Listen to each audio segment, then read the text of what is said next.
On January 20th, 1993, William Jefferson Clinton became the 42nd President of the United States.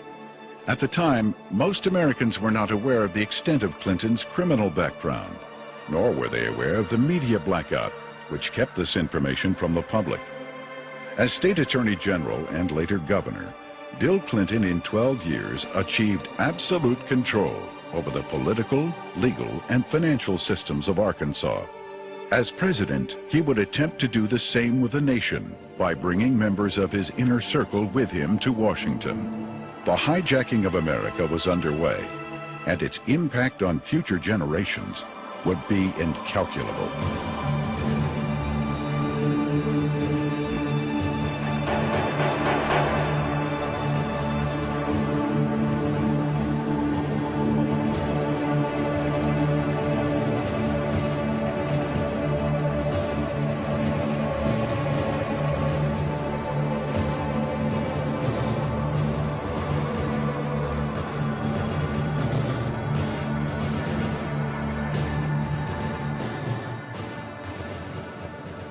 Bill Clinton was born in Hope and, of course, raised in Hot Springs. They had open bawdy houses over there at the time, and they had open gambling at the time. But Clinton grew up in that atmosphere, that different atmosphere of Hot Springs. If it felt good, you did it. He was selected to go to the national from Arkansas Boys Day, to be a delegate to the National Boys Day. And while he was there, he was able to meet John Kennedy. And I'm sure that sparked an ambition in this young man. And he apparently has always had an exceptional, keen mind, a keen intellect. And he early, evidently, had tremendous ambition. He was gifted in so many ways. The truth is, he's one of the most charming men that I've ever met in my life. He has more energy than any 10 people I've ever known. He was able to network himself into running for Attorney General virtually unopposed. And then he was able to take that position and catapult himself into the governor's office 2 years later and started building his foundation. When you think about Bill Clinton's aversion to the truth, you wonder if this is because of the lackadaisical moral background that he's had in this area. He lied about Rhodes, being a Rhodes Scholar. He never completed that and still said he was a Rhodes Scholar. He went to Moscow and did business with them against the United States government, and he wasn't challenged by the press about that. In Arkansas, while he was governor, he said he balanced the budget 11 times. He never did it once. Also, he said he didn't raise taxes, and he raised taxes 126 times. He can accommodate any situation that comes up because he's not hemmed in with the truth. I've never felt that Clinton, consciously or unconsciously, was hemmed in with morality. I first met Bill Clinton in the mid to late 70s. He was an up-and-coming politician. There were a group of us, Jim Guy Tucker, Bill Clinton, Sheffield Nelson, and myself. And we kind of ran around and palled around with each other. It was from that point that I did a lot of projects for Bill from a marketing perspective. In 1988, I went to Bill. I said, I need a job to kind of relax, mellow out. Bill Clinton and Betsy Wright, they suggested that I go to work for a place called the Arkansas Development Finance Authority. And they said my talents could really be used there. It was the best kept secret in Arkansas. After about 2 weeks, I went to Wooten Epps, and I said, Wooten, I think I've got enough background on this that we can start marketing it. Now, what is the criteria for loans? He said, whoever Bill wants to get a loan. To go back, though, to that moment in time, I'd been there about a month, and I realized that I was in the epicenter of what I'd always heard about all my life, What most people have heard about is the machine. I was literally working, sitting in the middle of Bill Clinton's political machine. It was where he made payoffs, where he repaid favors to people for campaign support. I was in an interesting seat, and I knew it. We had a board meeting. In that particular board meeting, I was sitting at the end of the table. James Brannion, who was chairman of the board at that time, was sitting at the head of the table. James Brannion stood up in a public restaurant, and he hollered at the Beverly Enterprises guy, Bobby Stevens, and said, "Did you get the $50,000 campaign contribution from the client that you're introducing the loan for?" He said, "Not yet." He said, "Well, then hold up the loan till we get it." I stood up, went up to James, and I said, "James, don't yell stuff like that. You don't need to be yelling it in a restaurant. That sounds real bad." He was just burly and arrogant. He said, "Who cares?" Bill Clinton sold the concept of ADFA to the people of Arkansas as a vehicle for creating jobs and assisting churches and schools. In reality, millions of taxpayer-guaranteed dollars were being channeled to Clinton's election campaigns, to his inner circle of friends, and to his wife Hillary's law firm. This may explain why ADFA had been drafted in such a manner as to keep its decision-making procedures secret. If you needed $1 million, you had to get your application handled by the Rose Law Firm, pay them $50,000. There were 5 other companies in the state of Arkansas that were actually more qualified in bond structuring and applications, but Rose Law Firm got them all. I started checking around, and I kept asking, well, one thing's bothering me, to the comptroller, Bill Wilson, how do people make payments on these loans? He looked at me and said, "They don't." He thought I knew. Well, that blew my mind. And this is about 2 months in, and it was getting tough then.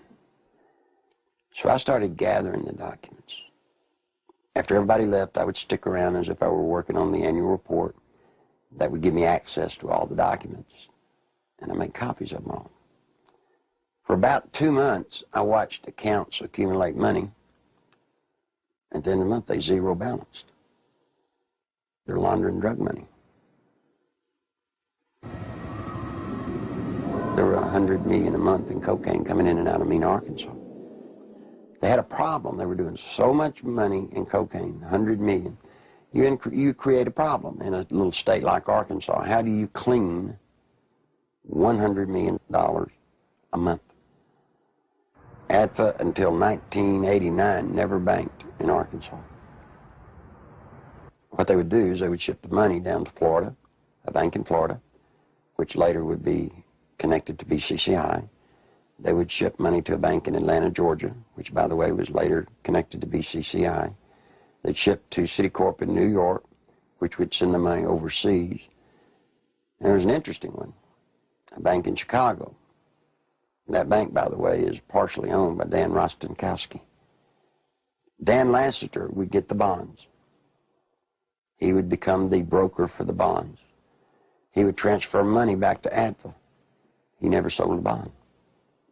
The money then would leave ADFA, go into one of the various banks for the specific bond loan, and they would zero it out. When they zeroed it out, they were giving it back to Lassiter, less their handling fees. During the Lassiter investigation, we had numerous witnesses for the federal grand jury, had extensive testimony. People that was connected with Lassiter and drug use and everything else. His cocaine use become used as a tool for sexual favors and also for business deals that influence people.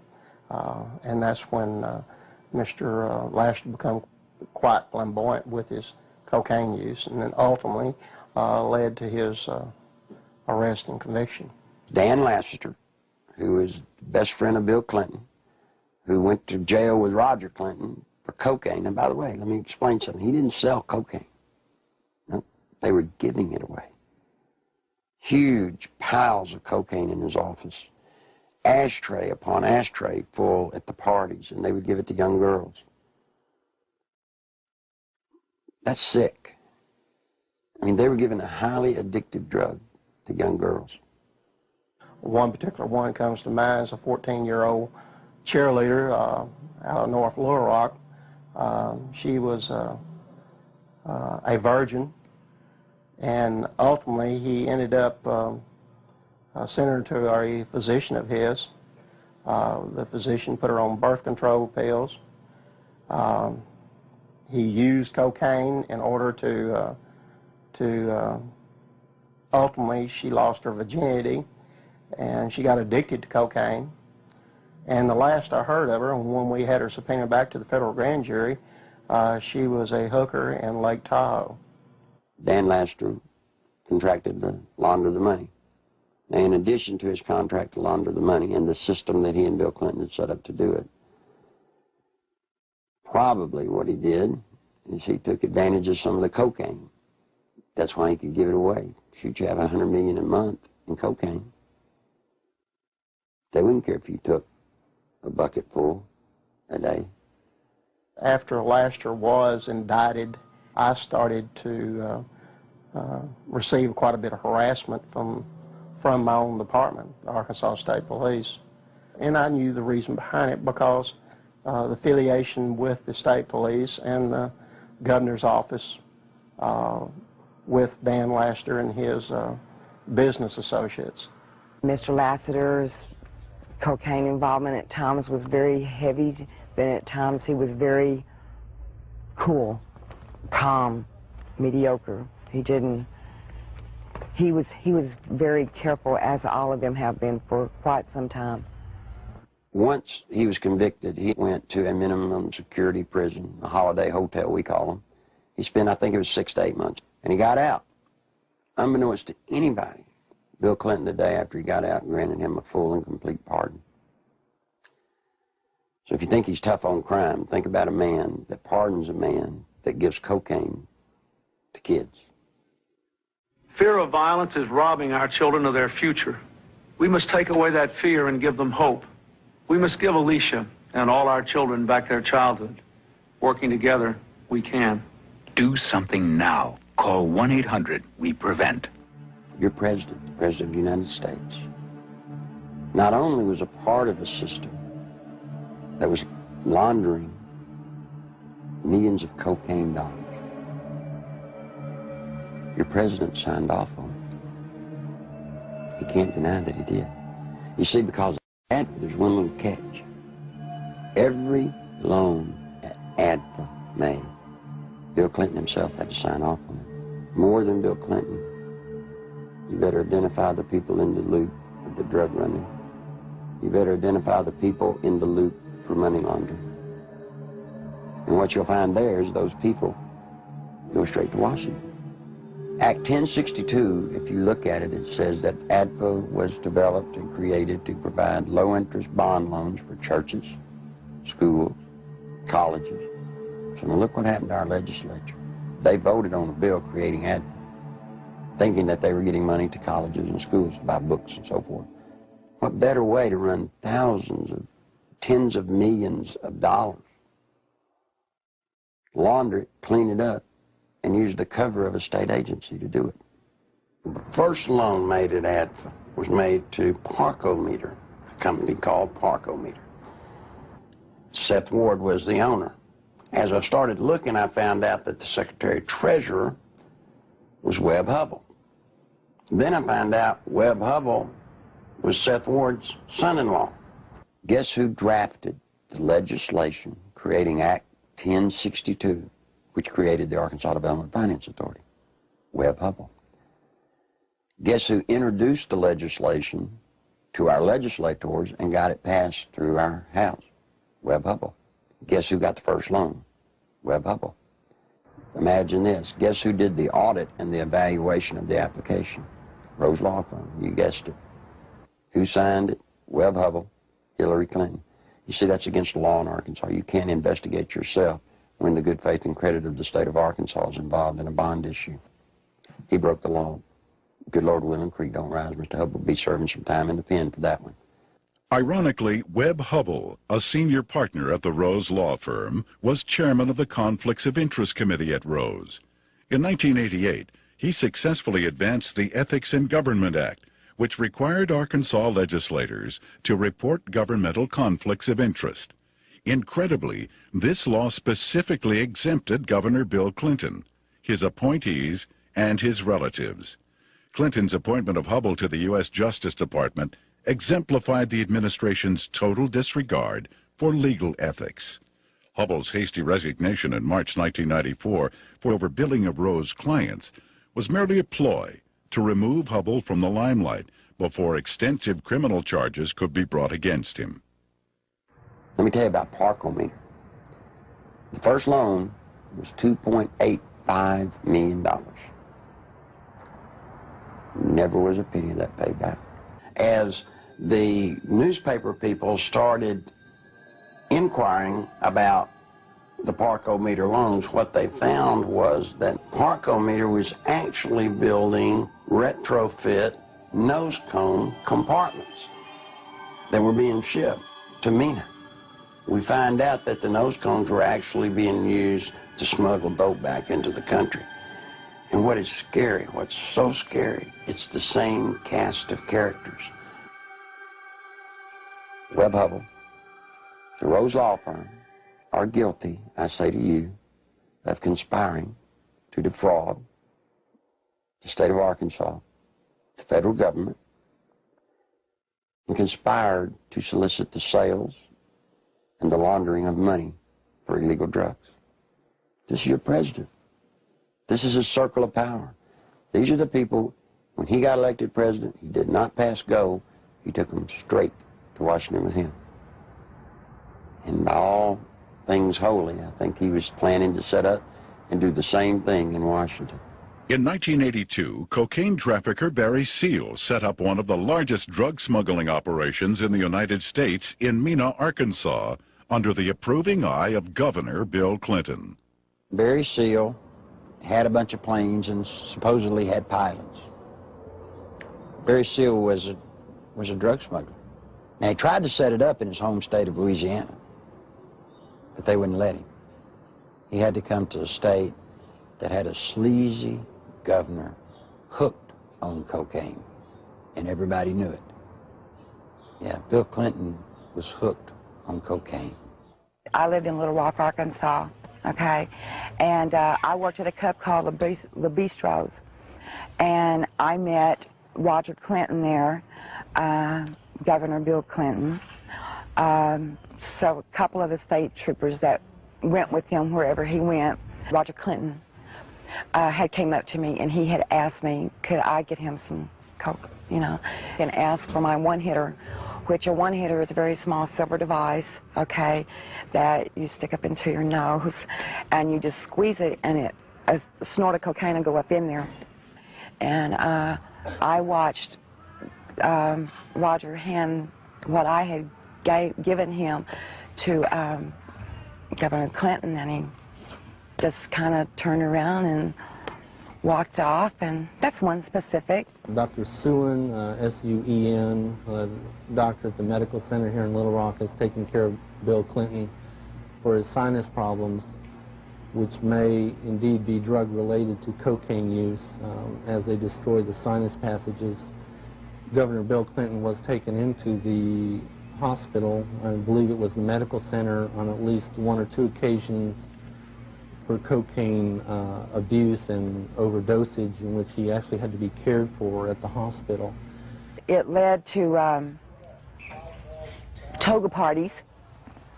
And if you're not sure on what a toga party is, I've had to clarify this in the past. A toga party is where you wrap yourself in a sheet most of the time. The people at the toga parties were Governor Clinton, now President Clinton, Attorney General Steve Clark.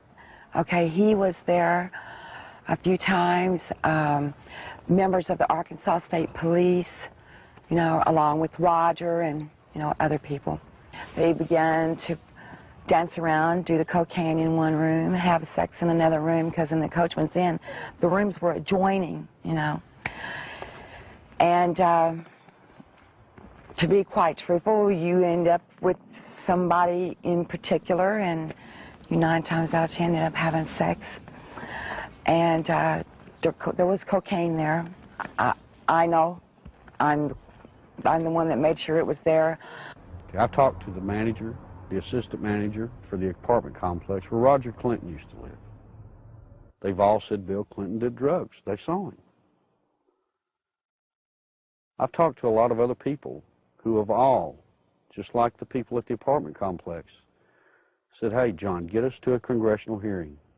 Yes, we'll sign sworn affidavits.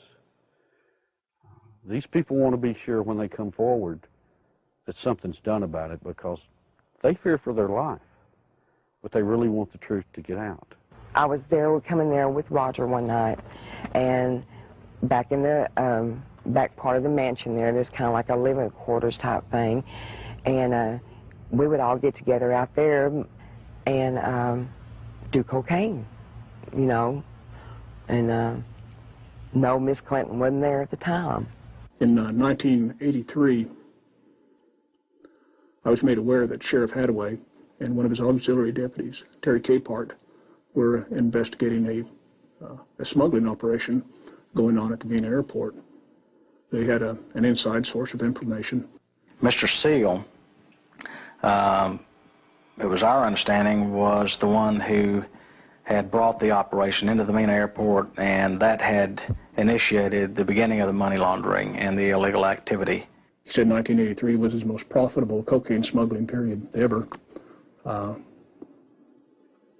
Said that the airplanes that he had placed at the Mena Airport, there were 4 of them, a couple of Senecas and a couple of Panthers, and 1 or 2 stragglers here and there, different airplanes. He said they were purchased solely for the purpose of cocaine smuggling.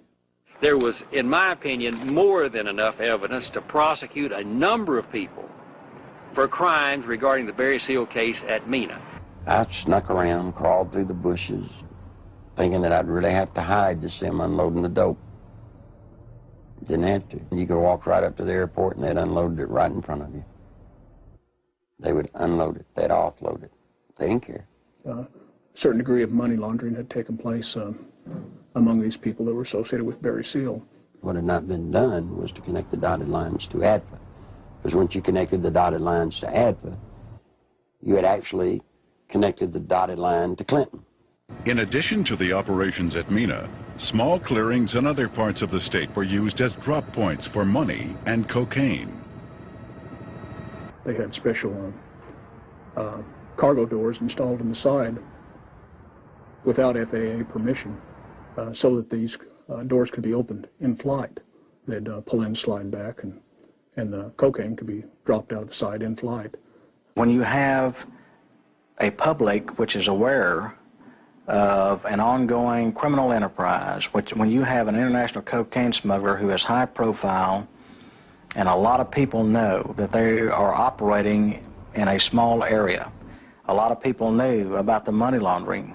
It was common gossip on the street because it was so blatant. And they see investigations ongoing for several years.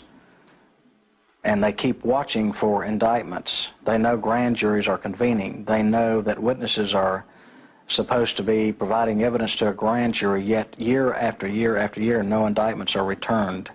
People lose confidence in the system. Clinton had integrated a number of corrupt cops, judges, and politicians into high-level positions to ensure the continued success of the drug smuggling, money laundering operations. All was going well until a fateful night in the fall of 1987. On August 22nd, 1987, Kevin had spent the night with his friend Don Henry. They left Don's home around 12:30 or 1:45 on the 23rd of August in early morning hours, and the next thing we knew, they had been run over by a train. There seems to be a small airstrip in the area. There have been sightings and reports of small airplanes flying very low with lights off in the area. I believe they saw something they shouldn't have seen. 3 weeks later, their deaths were ruled accidental by the state medical examiner, Fahmy Malek, and we disagreed with that ruling because we thought the evidence pointed to homicide. At that point, we had a lot of questions and no answers, and the facts didn't add up to what he was telling us, so we decided to get a second opinion and met with resistance from all fronts, both with our local law enforcement, with the state crime lab, with everybody that we turned to. We obtained court orders requesting samples of everything that the crime lab had for a second opinion, and Fahmy Malek resisted court orders. He refused to obey them. Ultimately, it was proven that Don Henry had been stabbed in the back and Kevin Ives' skull had been crushed prior to the placement of their bodies on the railroad tracks. However, Malek stood by his ruling that the boys had simply fallen asleep on the tracks. Malek had been kept in office at the insistence of Governor Clinton for a number of years, despite vigorous public outcry to have him removed. As long as Malek's rulings pleased the governor's office or state police, they were left to stand, no matter how implausible. Malek's obvious lack of medical knowledge reached a pinnacle when he ruled that James Milam, who had been decapitated, had died of natural causes. Yet Clinton, who had the power to remove Malek from office, insisted he stay. There were allegations of tampering with evidence in murder cases. There were allegations of perjury in different cases. It didn't seem to matter what Malek did. Clinton protected him. He made excuses such as he's overworked, he's just stressed out, he's underpaid. They gave him a $14,000 raise, which was an insult to my family as well as a lot of others in the state who to this day are struggling with asinine rulings in the deaths of children and other loved ones. I was outraged that protecting a political crony of Clinton's was more important than the fact that 2 young boys had been murdered. Dan Harmon was just a local attorney in the town of Benton, Arkansas. And after Don Henry and Kevin Ives were killed and their bodies placed on the tracks and run over by train, he approached Linda Ives and the Henry family about trying to help them. He's a manipulator. Gives a great closing argument in court. He's been trained for years to play the game. He knows how to do it. He's very good at it. Mr. Harmon can win your confidence and make you think he's the greatest guy in the world. He did that to Linda Ives. He helped lead them down a path that absolutely led to nowhere on this case. I got involved in the case, and immediately Harmon tried to discredit me without even knowing me. Couldn't figure it out. I run across a young lady named Charlene Wilson who told a horror story that I didn't really believe at the time. So I started searching for evidence to substantiate just part of what she had said. Harmon went ballistic. Called, he threatened me, threatened Sheriff Pridgeon, threatened Captain Gene Donham, the chief deputy. All because I talked to this one woman. The people at the track that night, to my knowledge, were Dan Harmon, Keith McCaskill, Larry Rochelle. I do know that the boys were watching the drop site, okay? And they got curious as to what was being dropped there. The fact is, we know who killed these kids. The whole reason this case, it's been slowed down, stopped, wherever we're at. They can't do anything with it as long as Clinton's in office, because it tracks right back to Bill Clinton being involved in the cover-up. He took care of everybody that ever covered anything up in this case. Everybody got promoted. A number of people approached the police with information about Don and Kevin's murders and consequently were murdered themselves. Shortly before Keith McCaskill was murdered, he knew that he was fixing to be murdered. He told his family goodbye, he told his friends goodbye. The night of elections in 1988, he took 2 pennies out of his pocket and threw them on the bar there at the Wagon Wheel and said, "If Jim Steed loses this election, my life isn't worth 2 cents." And he was murdered that night. Jeff Rhodes was a young man from Benton who was murdered in 1989. Shortly before his death, he made a phone call to his dad in Texas and told him he needed to get out of Benton, Arkansas, that he felt he knew too much about the boys on the railroad tracks and the death of Keith McCaskill. A couple of weeks later, Jeff was found dead. He'd been shot in the head. They'd attempted to cut off his head and hands and feet, set him on fire in a dump. A total of 6 people with information about the boys' murders were eventually murdered as well. Well, Jean Duffy was the head of the 7th Judicial District Drug Task Force. She was leading a team of narcotics investigators into a drug trail in Saline County that led her right straight to Dan Harmon. This information she shared with the 1990 federal OCDETF team that was investigating and targeting corruption and drugs in Saline County in central Arkansas.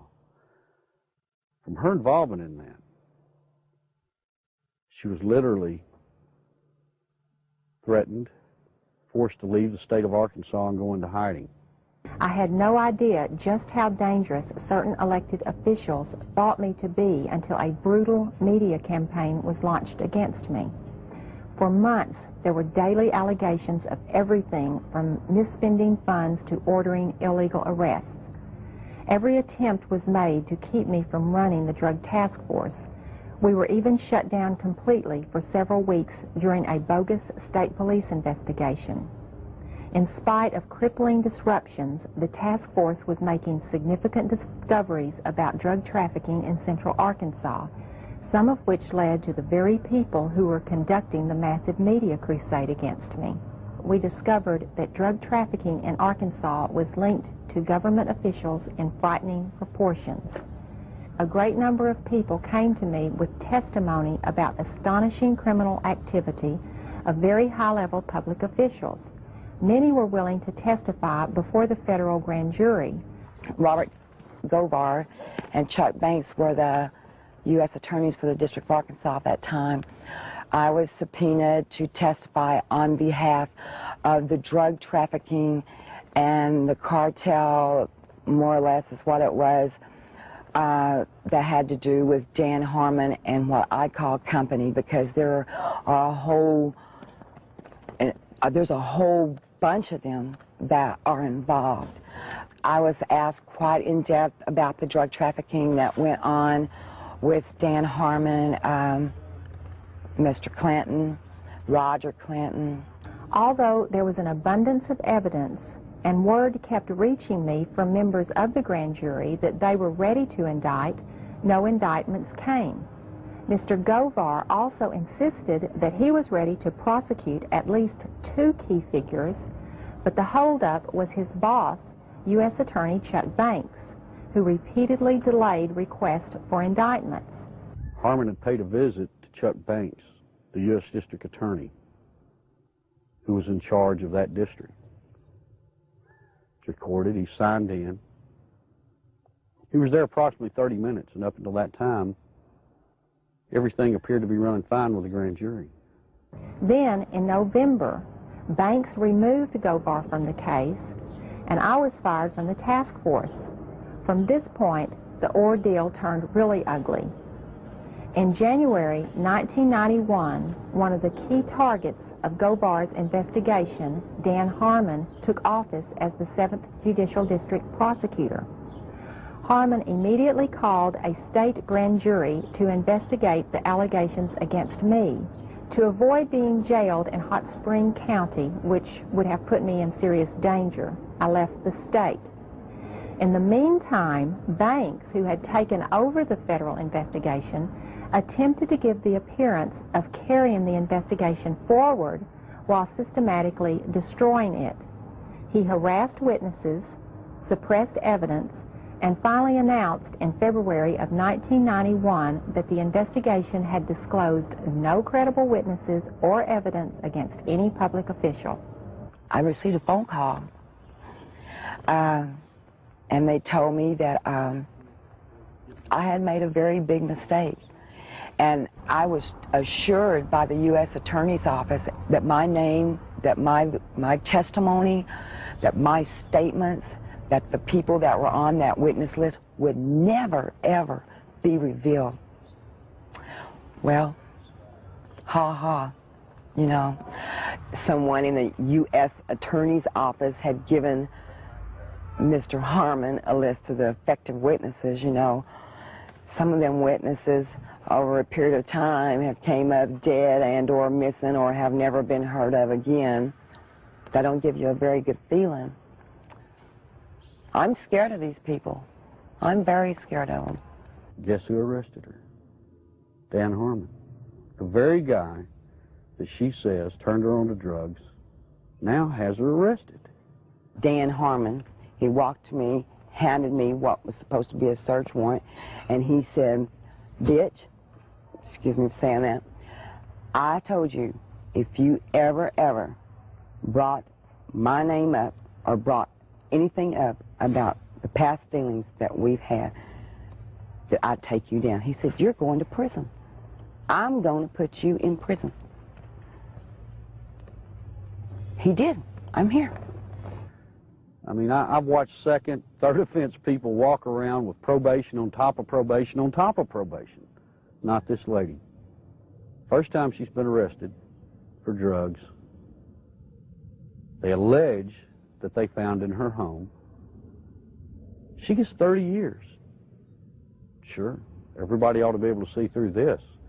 This is a man that told Linda Iles for years, "We're going to get to the bottom of your son's death." Yet when I start making progress, it looks like the people I talk to starts getting time in the penitentiary. Linda says it's business as usual in Saline County. Justice as In the English language that can describe how usual in Arkansas. There aren't any words that makes you feel as a parent or as a are capable of doing. You know, I think we were just kind of naive, common, ordinary people. Got up and went to work every day and came home and went to bed and assumed that everybody else did the same thing and tried to do what was right. And I think Kevin's death has been the rudest awakening that anybody could ever have to see what really goes on.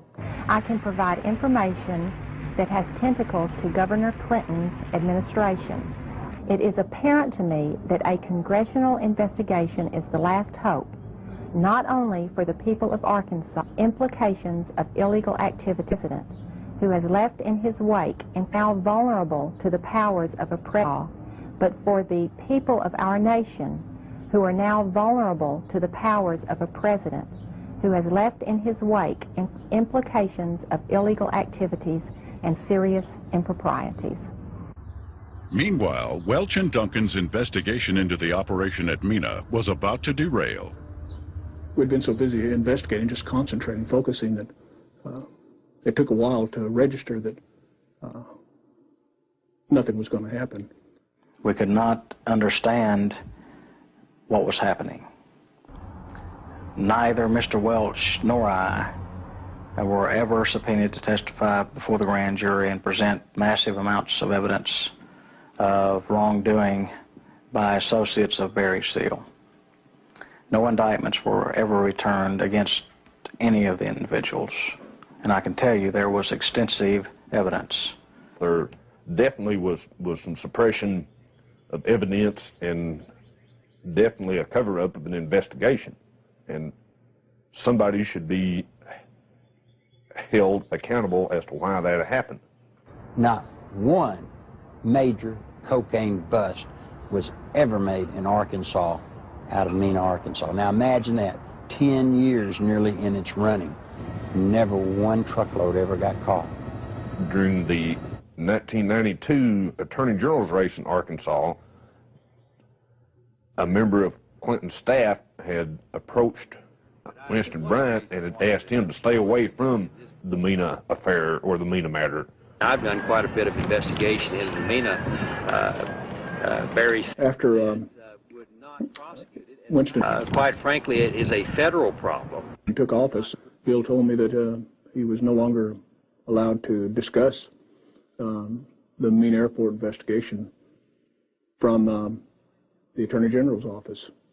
The Attorney General's office is not like most Attorney General's offices across the country. We do not have the authority to convene a grand jury and initiate criminal prosecution.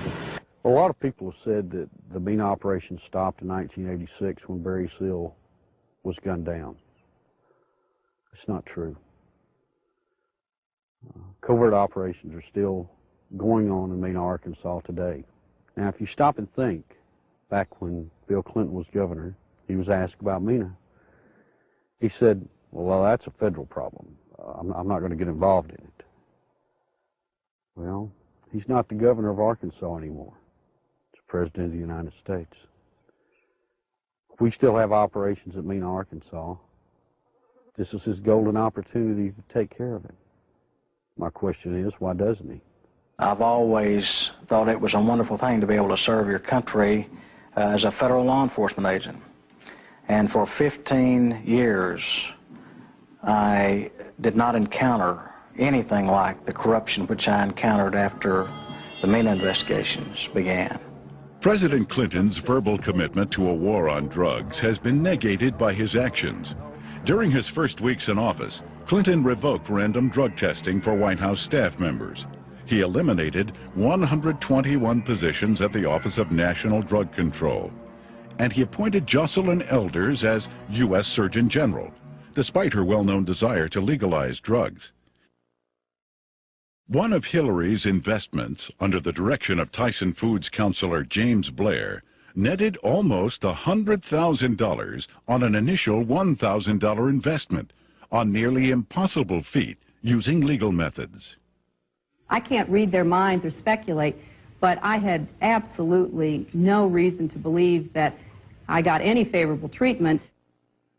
Coincidentally, Governor Clinton enacted a number of state regulations allowing Tyson Foods to grow into the largest industry in Arkansas. Don Tyson put in $600,000-$700,000 all told in all of Bill Clinton's campaign. Guess what he got out of it? He got $10 million. Guess from where? The Arkansas Development Finance Authority.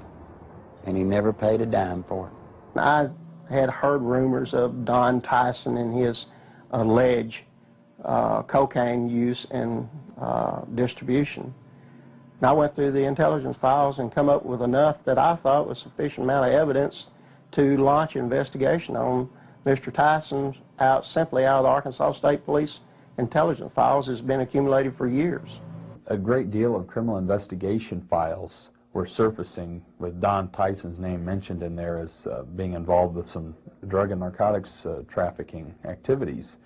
So I interviewed some of the investigators who worked on the Tyson case. Most of them felt that Tyson should have been indicted, but the investigations were always sabotaged, oftentimes from within. One particular undercover narc agent told me that another criminal investigator in that department named Doug Fogley was furnishing Don Tyson with photographs of the undercover narcotics agents that were working on his case. Donald Smaltz was actually hired to look into the allegations that Tyson had given bribes to different people, specifically to the Secretary of Agriculture, Mike Espy. And what came out of that investigation was very remarkable. Drug abuse, drug distribution, money laundering, even murder for hire. Now, Smaltz collected all this stuff. He compiled it, he put it in proper order.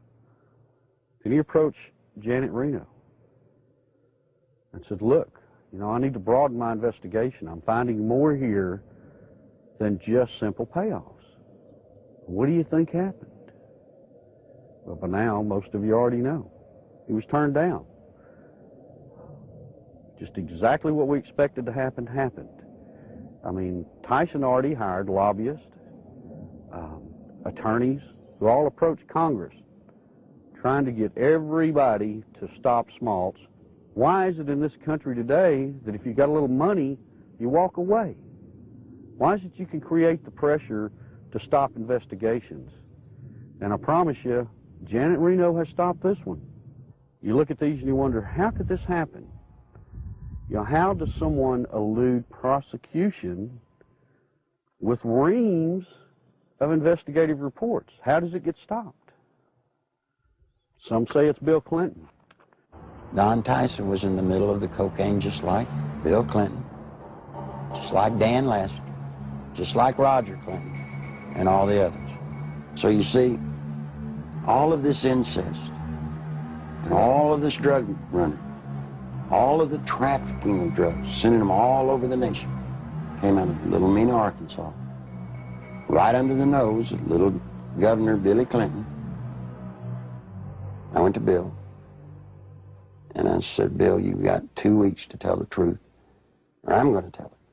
You're breaking the law, and I can't be a part of it. You made a mistake. I'm not one of your buds, or at least I'm not that big a buddy. When Larry Nichols made his disclosures, made them public, the Clinton spin doctors treated him unmercifully. It shocked those of us who had been kept in the dark through the years in Arkansas politics. The Arkansas news media had done little, if anything, to uncover anything derogatory about Bill Clinton. And for these disclosures to come out of the blue was so shocking that the spin doctors attacked the messenger rather than tried to answer the charges that Nichols had made. And they did such an efficient job that it caused me and others to look with less than favor on Larry Nichols as an individual, because all we knew about him was what they were telling and the press was printing. One of the neatest things about Bill Clinton is how he handles the media. You see, Bill Clinton's an attorney, and when a witness comes out against his client, what's the first thing an attorney does? He tries to discredit that witness. They accuse me of everything under the sun, day in, day out. Every week, there was some new scandal in the paper that I was involved in. 6, 8 weeks later, they print a retraction. Wasn't me. But to this day, people in Arkansas think that I'm some evil person. As a result of that, the boy had to pay a high penalty. In his credibility, he had to pay a high penalty in his acceptability. And then when the new evidence came out that supported everything that Larry Nichols had said, he finds himself, I think, probably in the position of knowing that he had been exonerated, but he has not been exonerated in the minds of the people generally, in my view. And he finds himself probably in the position of wondering where he goes now to get his good name back. A lot of people wonder how Bill Clinton could control a state the size of Arkansas with the absolute authority that he did. It's not hard. You see, after 12 years, after kissing the people that have the money, Bill Clinton controlled the legal system. He controlled the judges. He controlled the attorneys.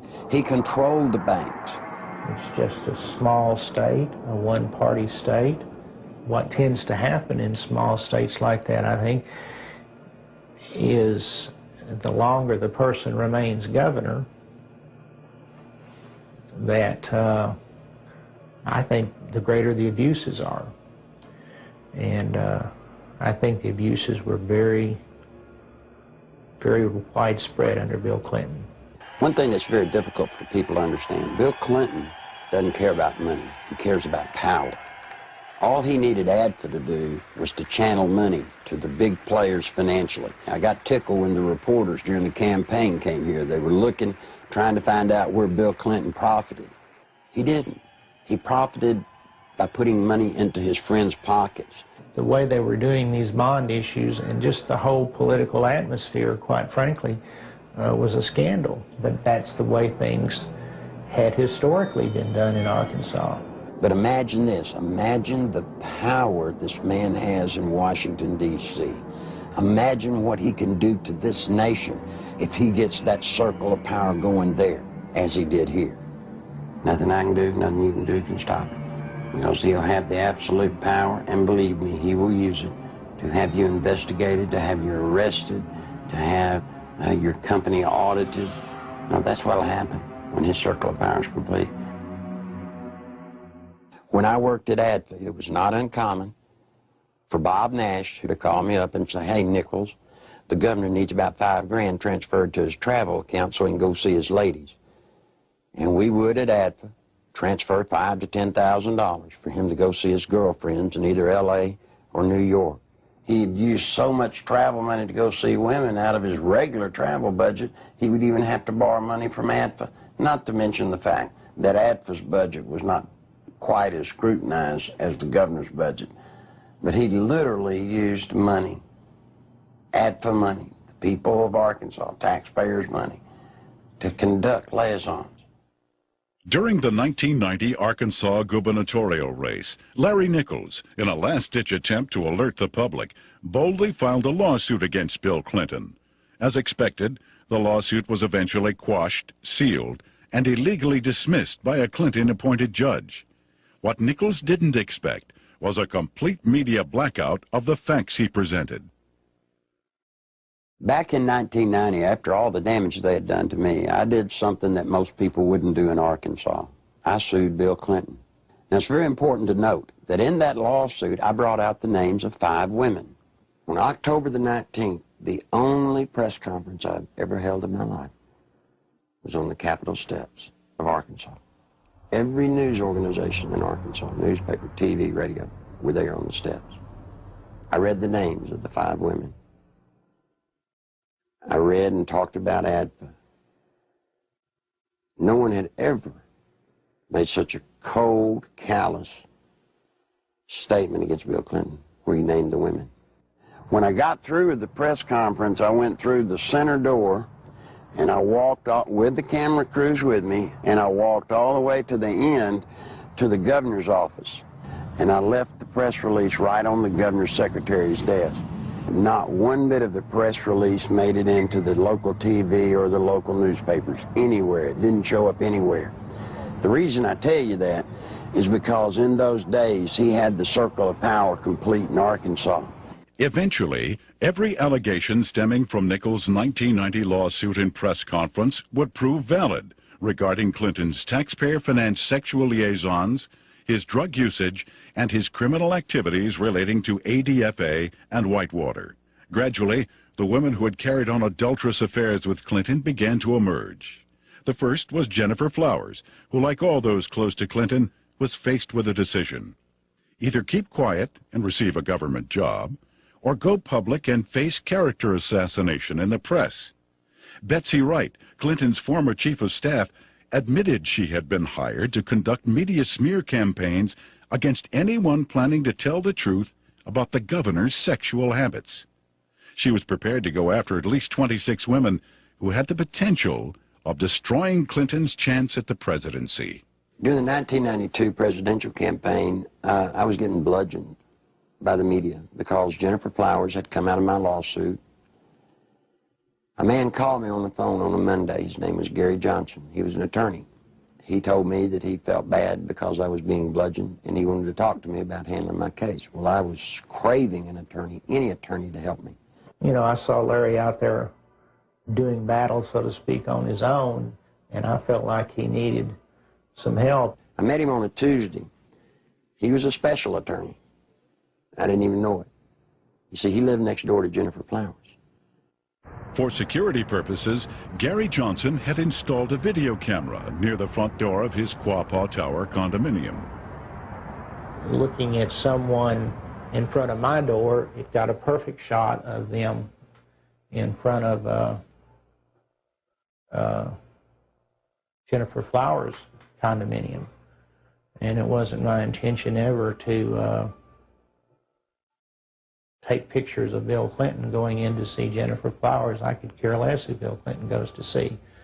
But it just so happened she lived next door to me, and I mounted the camera there.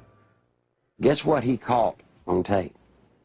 Bill Clinton walking into Jennifer Flowers' apartment on numerous occasions with a key. I actually saw him go into her condominium. It wasn't that I was standing there looking out my peephole watching Jennifer Flowers' condominium. It had nothing to do with Bill Clinton. It's just that I got the camera. I had the camera before Jennifer Flowers moved in. And when she moved in, she just happened to have some very interesting house guests. Go back to 60 Minutes when Bill and Hillary were loving kisses. They stood up and lied, and Bill said that he had never been to her apartment, that he had only called her once from the kitchen and from his office. That's an absolute lie, and these tapes proved it. The 60 Minutes interview had been designed specifically to save Clinton's campaign, not necessarily to get to the truth. And they came to us because they were in big trouble in New Hampshire. They were about to lose right there, and they needed some first aid. They needed some bandaging. What they needed was a paramedic. So they came to us, and we did it, and that's what they wanted to do. When I told Tim Russert that I was persona non grata at the White House, he said, "Why?" I said, "The Jennifer Flowers interview." He said, "You got him the nomination." I said, "I know that." As far as I know from the conversations I've had, Bernie Nussbaum knew that, Gergen knows that, Lloyd Cutler certainly knows it because Lloyd had a hand in his coming on there that night. You know, it was strong medicine, the way I edited it. He was a very sick candidate. He needed very strong medicine. And I'm not in the business of doctoring candidates, but he got up out of a sickbed that night and walked to the nomination. And as I said to Mandy, you know, if I'd edited it your way, you know where you'd be today? You'd still be up in New Hampshire looking for the nomination. He became the candidate that night. When the Jennifer Flowers story broke, that story was 100 times more creditable than the story that literally knocked Gary Hart out of the campaign. I had been Jennifer Flowers' neighbor. I knew that Bill Clinton wasn't telling the truth about that. Bill Clinton, I think, would do just about anything to save his political hide. He got threatening phone calls. He asked me, he said, "Will they hurt me?" I said, "Well, they hadn't hurt me." I don't know why I didn't worry more about that. Basically what they said was, you mind your own business.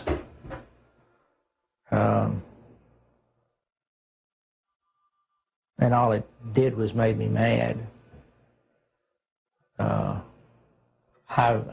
I never thought in a million years that anybody would follow up on it. We filed the request for the subpoenas on Thursday.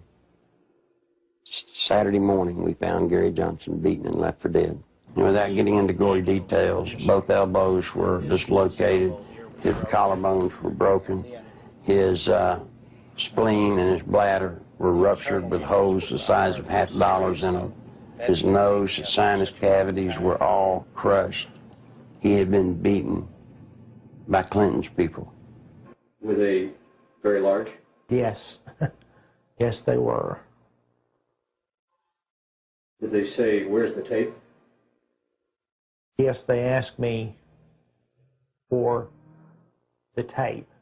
And what's sick is the man gave them the tapes, and then they went and broke his elbows, punctured his spleen, punctured his bladder.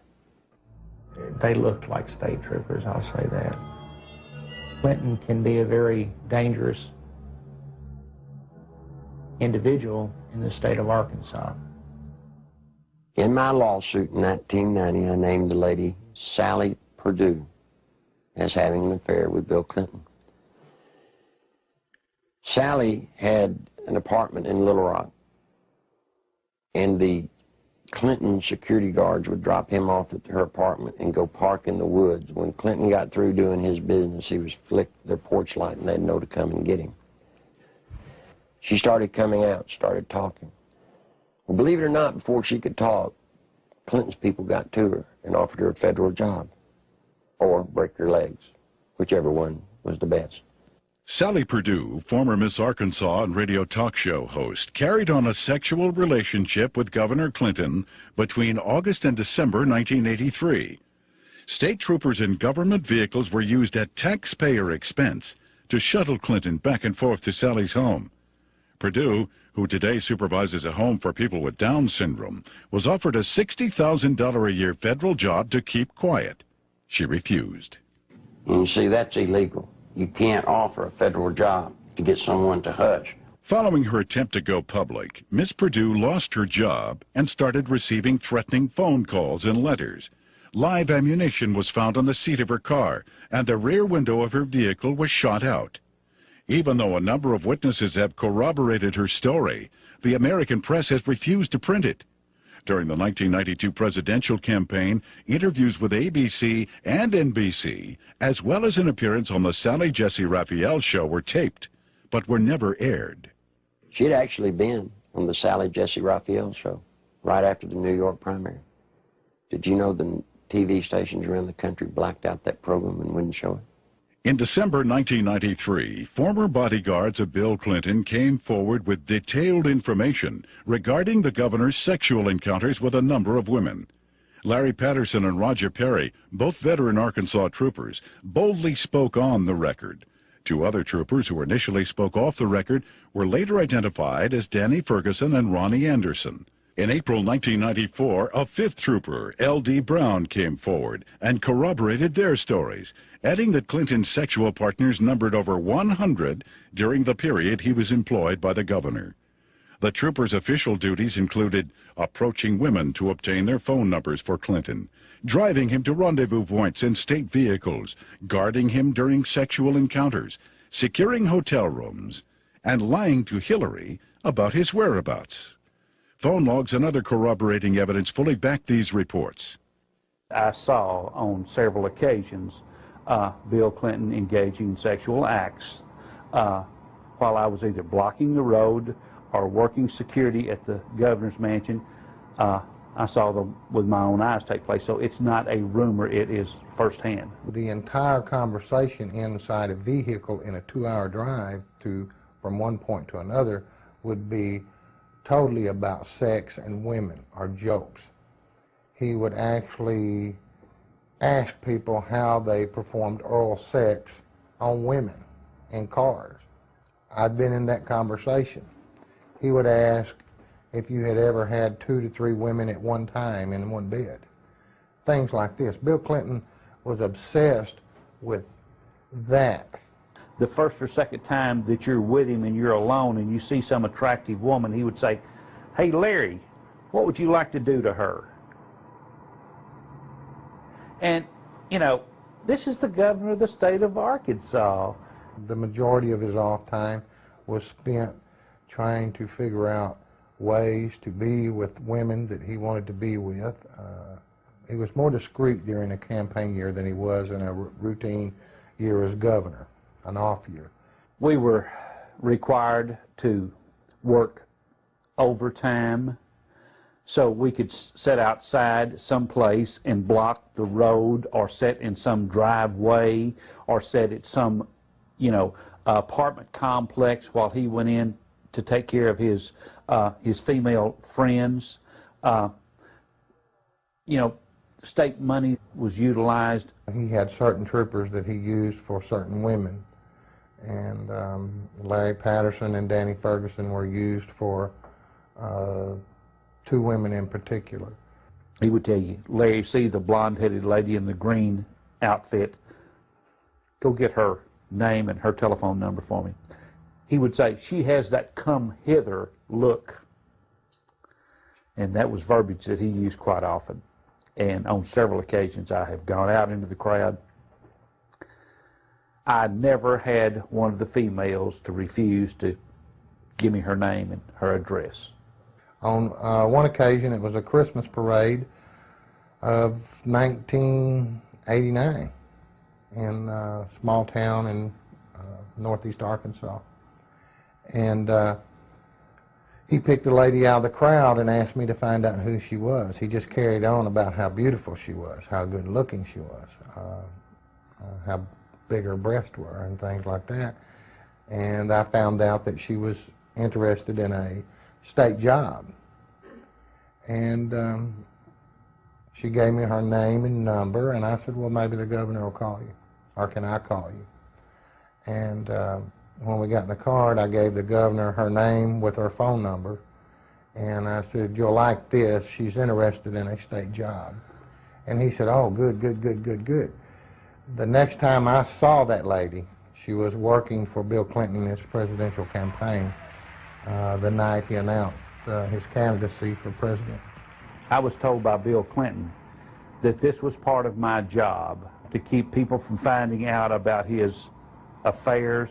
Most of the women that Bill Clinton had sexual affairs with were well taken care of. They have good jobs, or their husbands ended up with good jobs.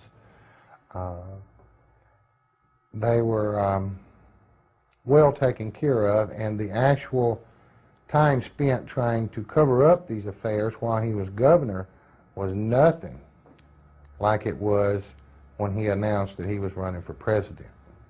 In an attempt to silence the officers, the Clinton administration launched an elaborate counterattack, which included urging Ferguson to change his story and levying false accusations of insurance fraud against Perry and Patterson.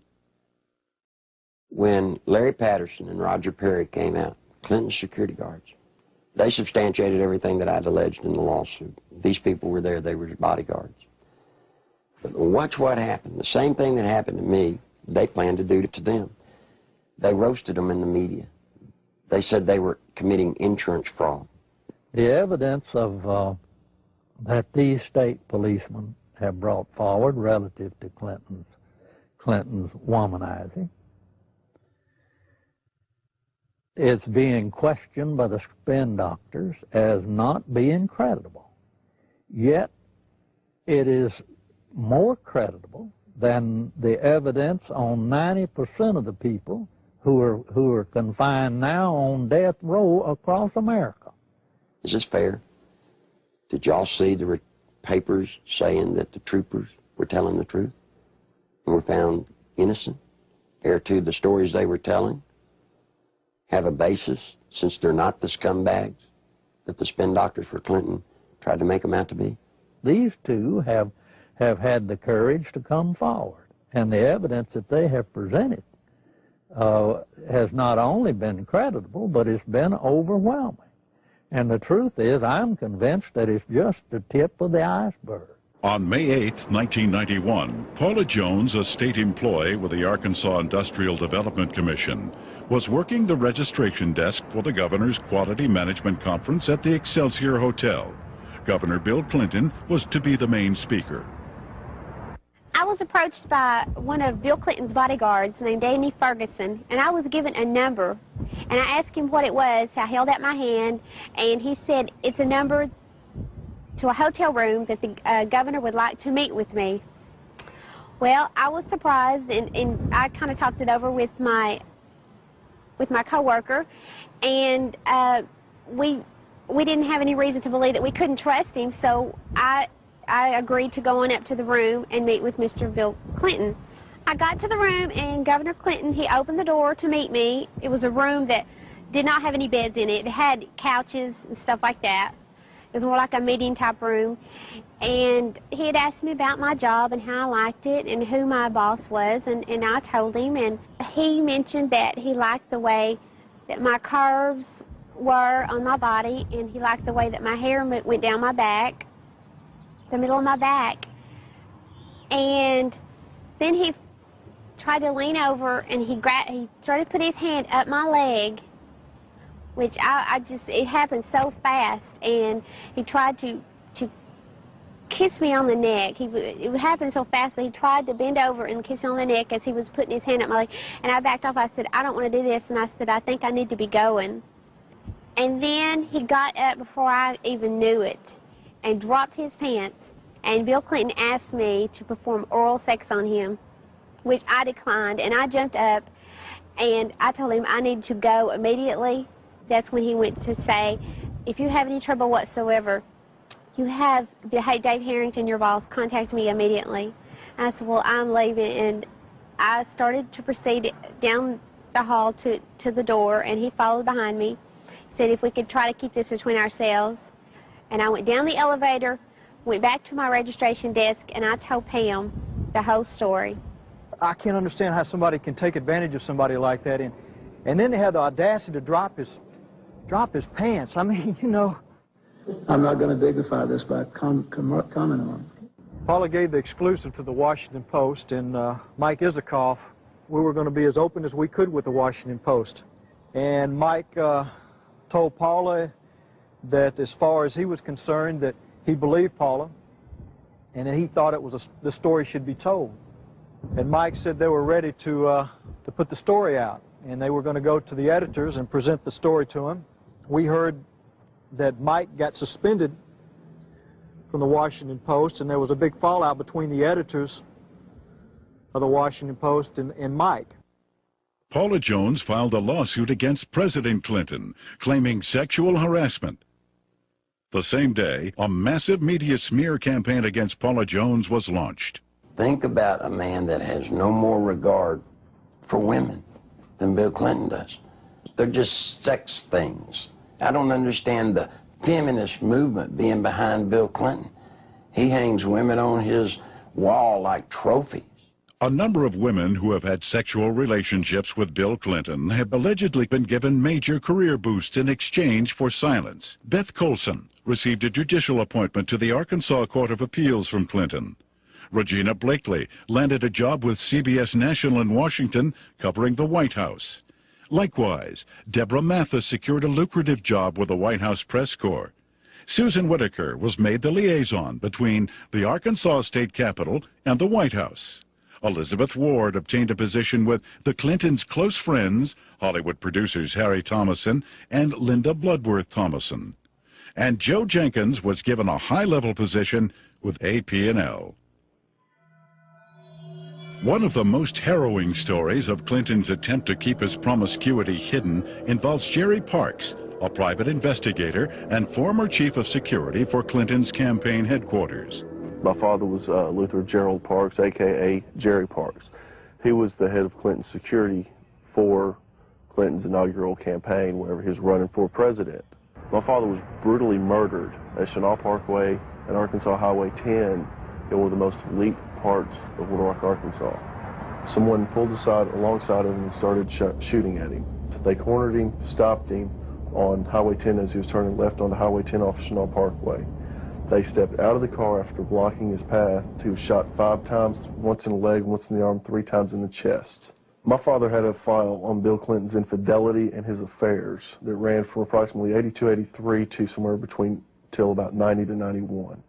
The file consisted of pictures, time, dates, places of where Bill Clinton was at, where Roger Clinton was at, the type of drug use that Bill Clinton and Roger Clinton were involved in. I was the only person that would ever go with him when he would do his private investigative work. And I remember 4 to 5 times that I was with him, and that's what he was keying on. I saw Clinton with a lot of different women, a lot of different types, sizes, shapes, colors, one of them being Jennifer Flowers. You know, I was just like, wow. It was more neat than anything else that, you know, somebody that is this famous, this bigwig, can get away with this. This just blew my mind. Shortly before Jerry's death, the phone lines at his home were cut, the security system was disconnected, and the Clinton files were stolen. I believe my father was assassinated because he was the one link that could actually close everything and completely shut Clinton down. I feel that Bill Clinton had my father killed to save his political career. When I did contact Little Rock Special Investigative Services, they told me that they had been pulled off the case 3 weeks prior to that. That just blows my mind on how when I hear they're making progress, all of a sudden they're pulled off the case. Something's not right there. Bill Clinton has been the way he is ever since I've known him. He hasn't changed. He will not change. People inside the White House today tell me that he's running sexcapades in and out of the White House like have never been there before. It's a disgrace to America. If we had known his background, the people of Arkansas would have never elected him governor of this state. And I charge the media of this state for not doing their duty and exposing these things that have since become matters of fact. He's a womanizing, dope-smoking, liar, and a draft dodger.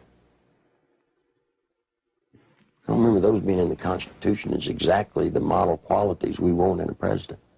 I think the media has been part of the covering up of the actual true story of and character of Bill Clinton. I believed with all my heart that the American people had the right to know what they had been sold. Bill Clinton is not the person that they voted for. Voters who depend on the media for unbiased information regarding political candidates have been betrayed.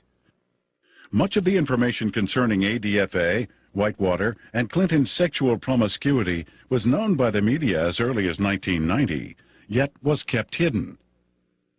The media's heavy pro-Clinton bias prior to the 1992 election was best summed up by Newsweek when they candidly stated, "Truth is, the press is willing to cut Clinton some slack because they like him and what he has to say."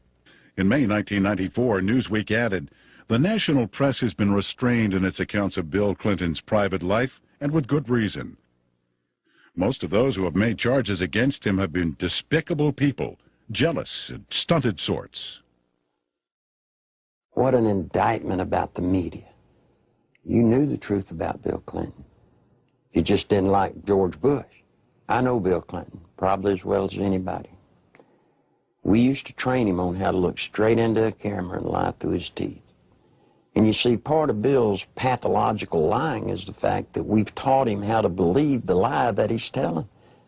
And once he believes the lie, then he can sell it to you as the truth. The world is at risk when the commander-in-chief of the United States of America is a man that will look at another government, who will make trade deals and lie through his teeth. Clinton could get us involved in a hopeless quagmire easily in Europe, in Africa, in North Korea, in any number of places, because not only of his ineptness and his lack of understanding, but his contempt for military things. This goes back at least as far as the 60s, in his college days, when he not only attended and participated in anti-American rallies, but organized them. Back in the, and incidentally, those were not anti-war rallies. Those were anti-American rallies. He has no loyalty to this nation. He has no loyalty to its fighting men. He has not enough integrity to have any loyalty to its population. He knows how to say the right things, but he's lied for so long that I really don't think he knows the difference anymore between the lie and the truth. Bill Clinton was dishonest on a daily basis. I mean, there's more dishonesty in his life than there is honesty. I mean, it's maybe being a politician in these days and times, you have to tell one group of people what they want to hear and another group what they want to hear. And if the truth conflicts, then so be it. The media has not been able to ascertain today that there's a human being sitting in the presidential chair of the United States of America that lies with everything he says. They still believe somehow in the office of the presidency. They still believe there's some integrity there. Attempts to keep the criminal activities of Whitewater concealed from the public were largely successful prior to the 1992 election. After that, however, the raging Whitewater Rapids could no longer be contained. What the Clintons claimed as a simple money-losing investment was in actuality a series of complex business transactions and cover-ups, ultimately costing the American taxpayer more than $60 million.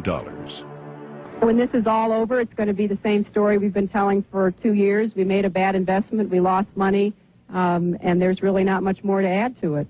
We have enforced higher standards against the ethical conflicts than any previous administration.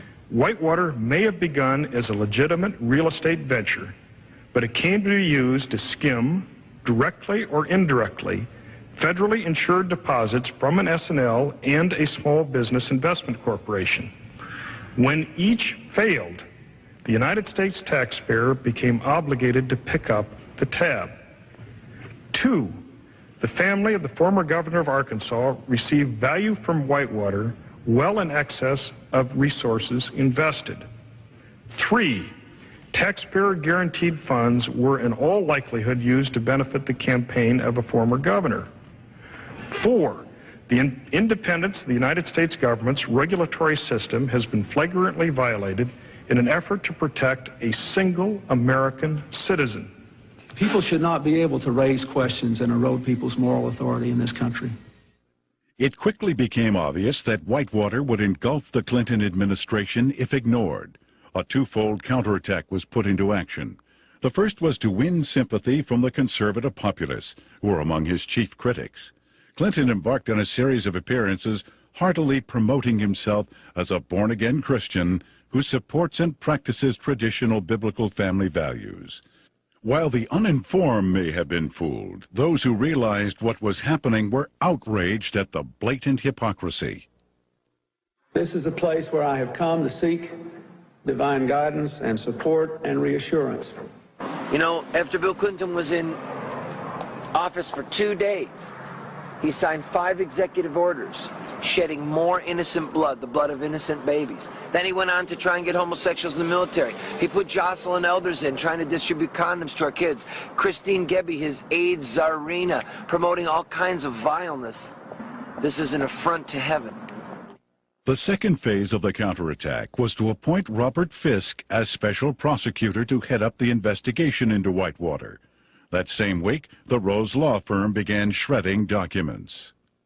A lady came to me scared to death, wanted to come out and tell the truth. I said, "What's the matter?" She said, "They're shredding documents at the Rose Law Firm." Well, I tried to tell the media. The media said there was no way that could be going on. Well, in came a journalist from a Washington newspaper. He goes over, investigates what I told him.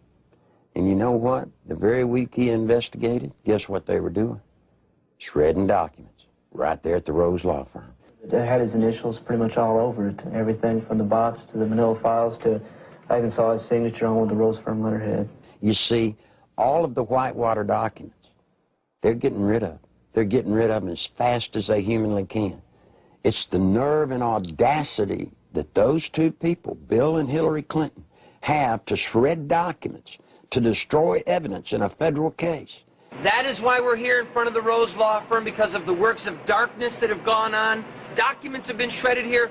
What else has gone on here? I'm telling you, there are people inside this building that right now they're saying, if they only knew, if they only knew. During that same week, there was also a fire at the Worthen Bank building. Now, this fire was on the 14th floor, and supposedly it was started by a space heater. I want you to look at this footage and tell me if you think it was an accidental fire by a space heater. This is a CPA firm, and the documents that were in this office were important documents relative to Whitewater. If you go back to Arkansas and you look at the Secretary of State's office, anybody that's ever run for office in recorded history, you can find out who their major campaign contributors are since day one, except for one person. Bill Clinton's records at the Secretary of State's office disappeared. You see, they did it then. They'll do it now. All the information pertinent to Whitewater, any notes left by Vince Foster, any personal documents that would lead anywhere to any type of criminal activity, they're just going to be destroyed. Fisk's initial assignment was to quell rumors regarding the alleged suicide of Vince Foster. Foster was a senior partner with Hillary Clinton and Webb Hubbell at the Rose Law Firm prior to his appointment as White House Deputy Counsel. In fact, he was handling the Clintons' personal legal matters while he was in the position of assistant to the president, in violation of a conflict of interest at that time. From the outset, the investigation into the death of Vince Foster has been marred by controversy. At Bill Clinton and Attorney General Janet Reno's insistence, responsibility for the investigation was turned over to the Park Police, even though Foster's death fell within the jurisdiction of the FBI. Not until his death had sufficiently developed into a full-fledged scandal 7 months later would the FBI be allowed in. The results of the FBI's investigation, along with the findings of the Park Police and coroner, were incorporated into a report issued by Special Counsel Robert Fisk. The report, released June 30th, 1994, confirmed suicide as the cause of death. However, a careful examination of key pieces of evidence taken directly from the report itself indicate a number of alarming contradictions inconsistent with the report's own conclusion that Foster took his life. The official coroner's report depicts a large gaping 1-inch exit wound located 3 inches below the crown of Foster's head. According to Fisk, the area surrounding the body at the park was meticulously searched to a depth of 18 inches, but no brain tissue or skull fragments were found. An FBI analysis found none of Foster's fingerprints on the gun, despite the fact the gun was found in Foster's hand. However, the FBI did make one extraordinary discovery. One latent fingerprint was visible on the underside of the right pistol grip, approximately 2 inches from the base of the grip. This print did not belong to Foster. No attempt was made to determine the identity of the person whose print was found on the gun's hand grip. Gunpowder was found on Foster's clothing, which did not match the gun found in his hand. Fisk speculated that gunpowder of a different type was accidentally blown onto Foster's clothing by an exhaust fan in the Park Police laboratory. However, once again, Fisk was not able to support this theory with any evidence. One of the most crucial pieces of crime scene evidence, the fatal bullet, has yet to be found. A thorough FBI search of the area, which even uncovered artifacts dating back to the Civil War, yielded over 70 pieces of metal, including 12 modern-day bullets. Yet, none of them matched the gun found in Foster's hand. Against standard police procedure, not one resident living nearby was ever contacted during the investigation to find out if a gunshot was heard. Even though Fisk insists that Foster killed himself, leading forensic experts from around the country now agree it is highly unlikely he pulled the trigger himself. Within minutes of the verification of Foster's identity, the Park Police issued orders to seal Foster's office at the White House. David Watkins, Clinton's administrative assistant, assured the police he would take care of it. He lied. Immediately, high-ranking members of Bill and Hillary's staff began ransacking Foster's office, removing important and possibly incriminating documents. The people entering the office included Bernard Nussbaum, counsel to the president, Patsy Thomason, White House Administration Director and former assistant to cocaine distributor Dan Lassiter, and Margaret Williams, Hillary Clinton's chief of staff. Patsy Thomason was the top aide for Dan Lassiter when he was running his company and doing all the dope. You can only say that she was there taking care of Dan Lassiter's interest in the White House. As mentioned earlier, the Arkansas Development Finance Authority had been laundering its drug money through the Bank of Credit and Commerce International. BCCI collapsed in the early 1990s. Millions of depositors and taxpayers lost billions of dollars, making it the worst banking scandal in history. Heading up BCCI was former Defense Secretary Clark Clifford. The overwhelming criminal charges against Clifford were eventually dismissed by President Clinton. The attorney for Clifford and BCCI was none other than Robert Fisk. Fisk knew that a thorough investigation of Whitewater would eventually lead to ADFA and his former client BCCI. Fisk also knew he would never be able to complete his investigation since it is illegal to prosecute a former client. Fisk was not selected by the Justice Department to investigate Whitewater at all, but to simply subpoena documents and testimony, making sure they never see the light of day. The investigation of Whitewater is being handled by an independent special counsel whose appointment I supported. Our cooperation with that counsel has been total. Now think just for a moment. If there are papers that prove you did nothing wrong, then why would you destroy them so that they don't come out?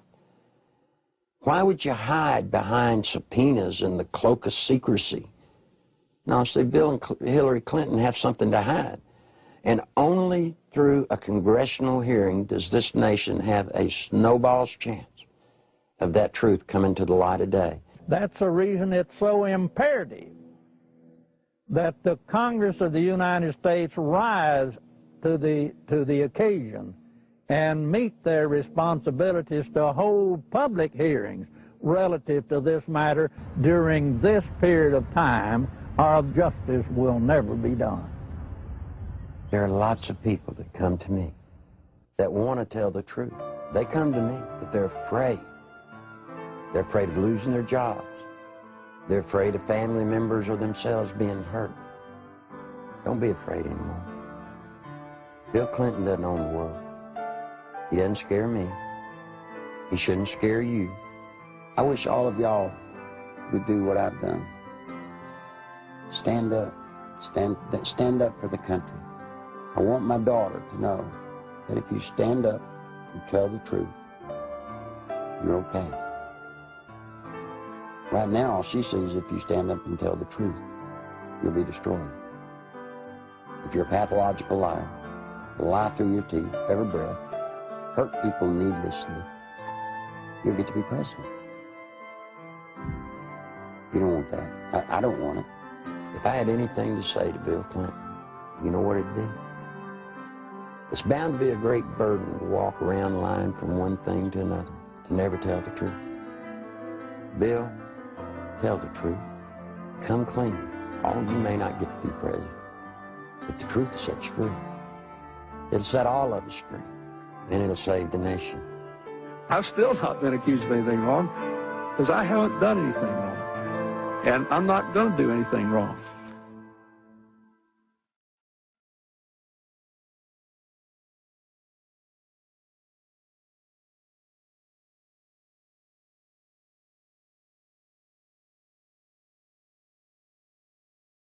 Although the documented information contained in the Clinton Chronicles continues to be reported in England and other countries, here in America, the media blackout continues. On July 14th, 1994, copies of the Clinton Chronicles video were hand-delivered to every member of the United States Senate and House of Representatives.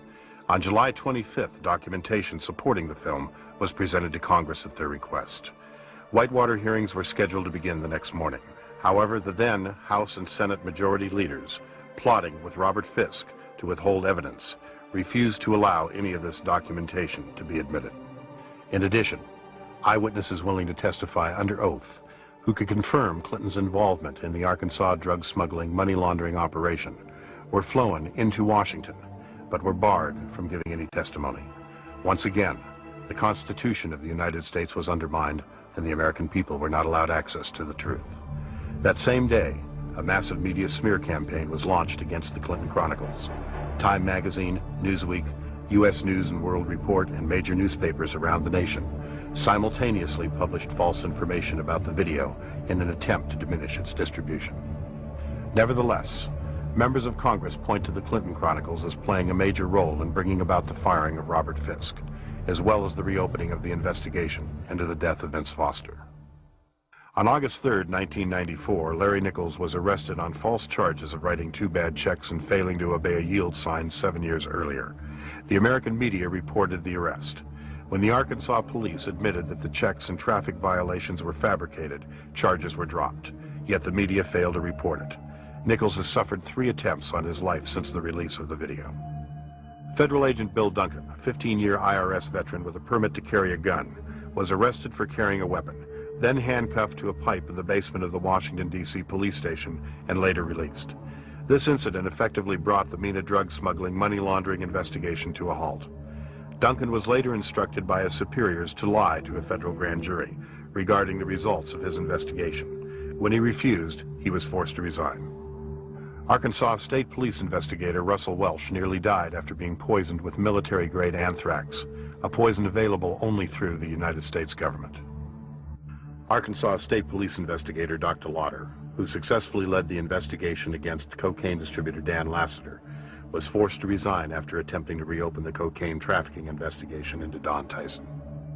John Brown, Saline County homicide detective in charge of the Ives Henry murder investigation, was removed from the case after providing Congress with information linking the Clinton administration to drug trafficking in Mena, Arkansas. Brown was forbidden by his superiors to discuss Clinton's connection to the Ives Henry case, and after his refusal to do so, was forced to resign. In February 1994, veteran journalist L.J. Davis was beaten in his Little Rock hotel room. His attacker tore pages from his notebook which contained information about the inner workings of the Rose Law Firm and the Arkansas Development Finance Authority. In March 1985, Wayne Dumond was castrated and subsequently imprisoned for allegedly raping Bill Clinton's 17-year-old cousin. Even after evidence had proven that Dumond had been falsely accused and was completely innocent, Clinton blocked his release from prison. To date, every case which would link Bill Clinton with any criminal activities have been effectively shut down by various governmental agencies. The one office that all of us universally look up to, irrespective of what party or political philosophy we espouse, is the presidency of the United States.